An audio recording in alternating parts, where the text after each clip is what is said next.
All right. Hello, everybody out there in the YouTube world. I am about to show you the intonation adjustment that you can make, at least on this PRS here. I got a PRS SE semi-hollow. Um, just a quick tip, actually, I do use these little humidifiers in the F-hole here, only because I'm afraid of, the cracking of the cavity and so forth, but so as you can see here, there are tiny little screws that go along on the bridge here. So it just takes a tiny bit, of a screwdriver basically you know, um, to set up the tune. So like for example, and I usually just use, a standard, tuner that clips on, a clip-on tuner.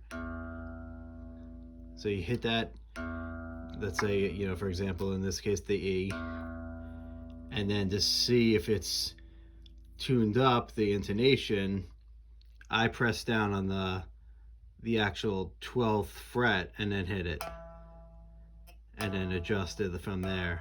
So if it's off, you simply just adjust that screw there ever so slightly, if you can see that there, and that's pretty much it.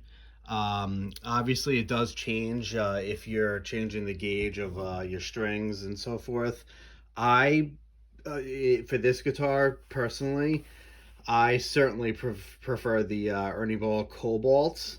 I feel like they have a lot more resonation, sound, sensitivity to it, but it's personal choice.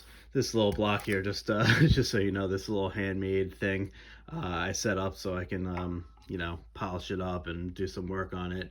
I usually put it on a soft bed like this though. But yeah, that's about it, guys. If you have any questions, comments, certainly leave whatever